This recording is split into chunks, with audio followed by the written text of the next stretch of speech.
Ladies and gentlemen, happy Jamhuri Day and welcome to Gashi's Kaiman, the tallest man in Black Africa. I don't know whether you have noted that William Samoei Ruto is busy implementing the Building of Bridges initiative, popularly known as the BBI.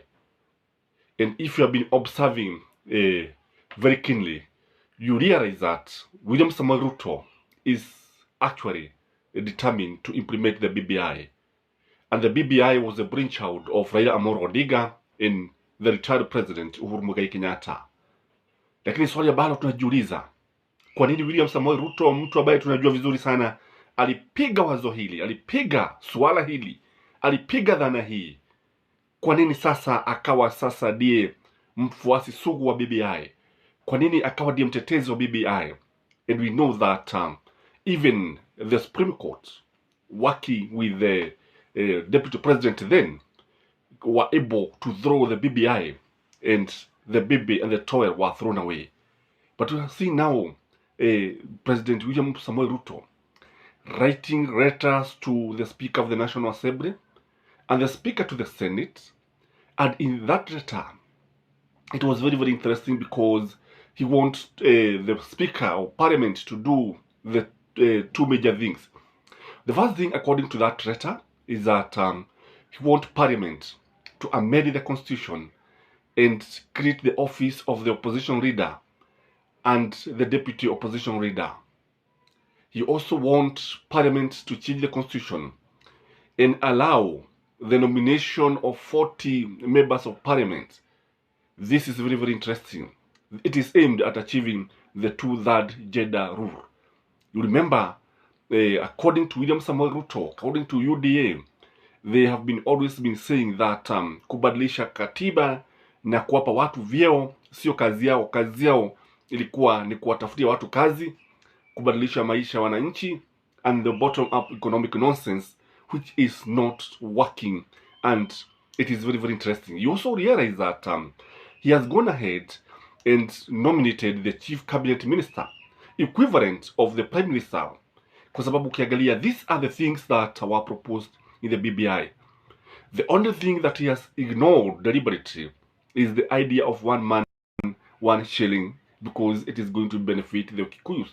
Kwa hili ni jambo ambalo amepuuza kwa sababu anajua watu ambao watafaidika ni Wakikuyu, and he doesn't want this. So I want us in this video to look at the reason why he has decided to implement the BBI, why he has decided to follow the Baba Uhuru path.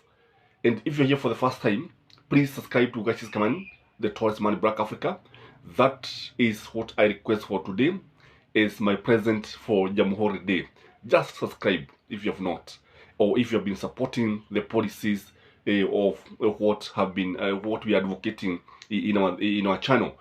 The first reason why he is implementing the BBI is that, if you ask me, I think William Samoei Ruto wants to work with Raila Amolo Odinga in a structured way, not the way that, when you look at the way Uhuru Muigai Kenyatta and Baba were working, the talks were not structured. And that is what I think was missing in everything.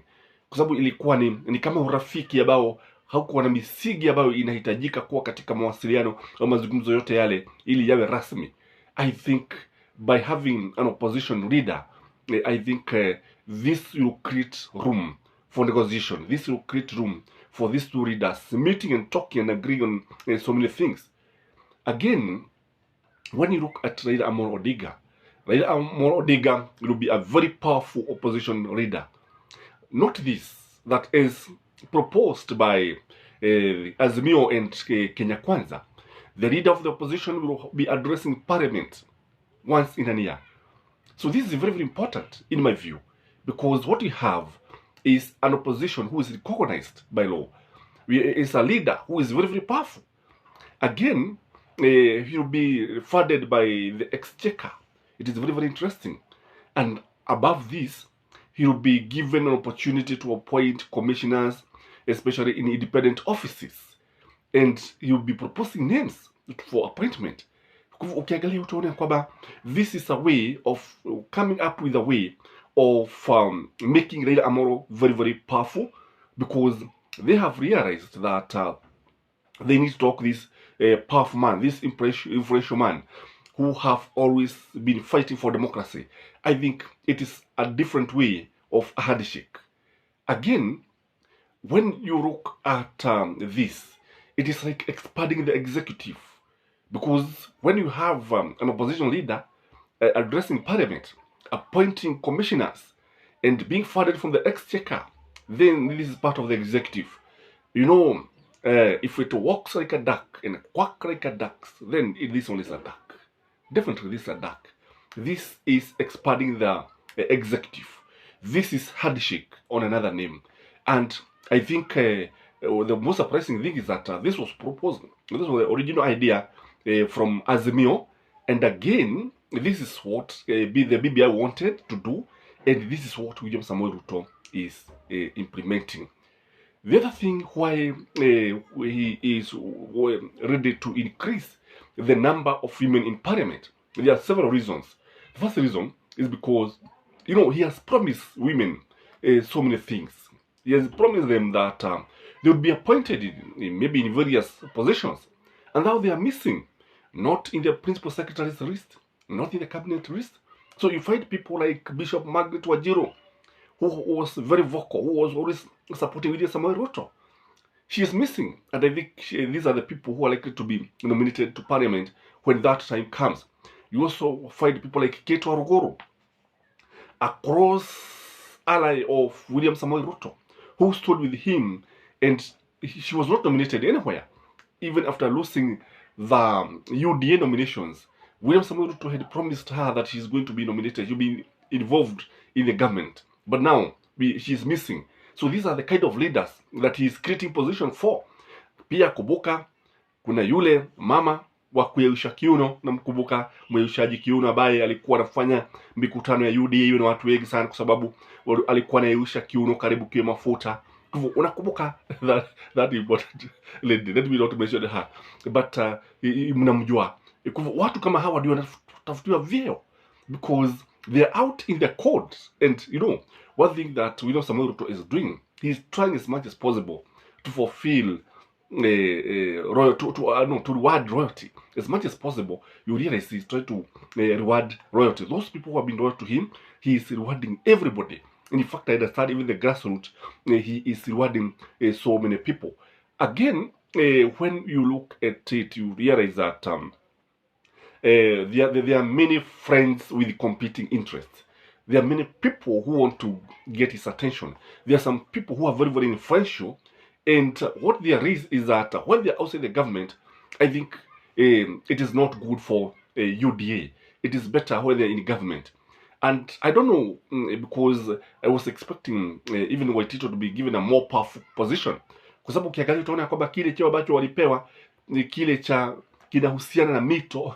Nakumbuka this is the man who was saying that Nairobi River should be moved so that people can settle along the river banks and build structures along the river bank. Mto uhamishwe, which I don't know whether it was a good idea. But you see, what I'm saying in a nutshell is that he is trying to reward friends. There are so many friends who have not been rewarded. Even remember, even Gachagua has friends and he wants them rewarded. Again, what we have is that when he appoints Raila Amolo Odinga, because if you ask me, this is like appointing Raila Amolo Odinga as a opposition leader and Martha Karua as a deputy opposition leader. This is a way of taming them. This is a way of containing them. Because if we look at the way they have been operating, if you look at the way they have been doing their things, it is very, very dangerous for him. It is very, very risky for William Samoei Ruto. Because look at the way they are organizing meetings, you know. You look at the way they are planning, they are mobilizing people. And what we have is that when he is able to talk to them, when he's able to give them offices, kile ambacho kitakuwa ni kwamba we are likely to have a tamed Raila and a tamed Martha Karua, and you have achieved an objective. You have killed two birds with one stone, taming Raila Amolo Odinga and containing him. Again, you want to cool down the political temperatures in this country. You know, if there's one person who raises political temperature in this country, whether for good or bad, it is Raila Amolo Odinga. Raila Amolo Odinga, kutajwa tu, akinyamaza, watu wanaanza kuuliza amenyamaza kwa nini. Akiongea, the country listens. This is the only person who can stop William Samoei Ruto from doing what he is doing. This is the only person who can stop the government to stop messing with the economy, to stop corruption, to do anything that they are supposed to do. And if you ask me, Raila Amolo Odinga played a very big role when it comes to the GMO debate. When he started talking about it, the government was scared. When he started talking about it, the Americans started calling him. When he started talking about the GMO, that is why we even saw Bill Gates coming, because the businesses of GMO looking at markets in Kenya, and they had found one in William Samoei Ruto.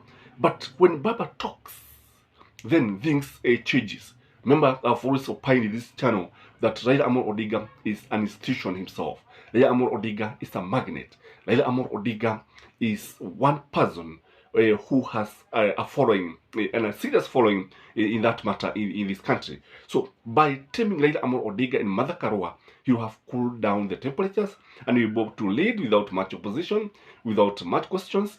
And what the race is that he maybe is looking for ways of consulting Raila Amolo Odinga, because Raila is one person who has a lot of experiences. Remember, he was there even in 1990s when Ruto was not even there, when he was not even ripe for leadership. Again, there's also, I think, this psychological effect of feeling guilty. A feeling of guilt is something that disturbs people. Unajua kile ukweli ni kwamba William Samoei Ruto suffers from legitimacy. William Samoei Ruto did not win this election decisively. These elections was questioned. These elections were determined by the courts, and in the wrong way. So there's a feeling that maybe Raila won these elections, just like Uhuru went for Raila, because of guilty feelings. There's always that thing that when you do something and you know the rightful person, there's that feeling you want to maybe tame him, you want to call him, you want to reward him, and that's why he's getting the opposition in office. That's why he's bringing opposition in the government, because this is one of the most interesting things. Because when you look at William Samoei Ruto, it's like this tells you that there was not much difference between him and Uhuru Muigai Kenyatta. The difference was that Raila was involved here and it was going to overshadow him. And now that he's the president, I think he has no problem with Raila having a big office. That is my take. Enjoy your Jam holiday. Remember to subscribe to our channel, and bye-bye.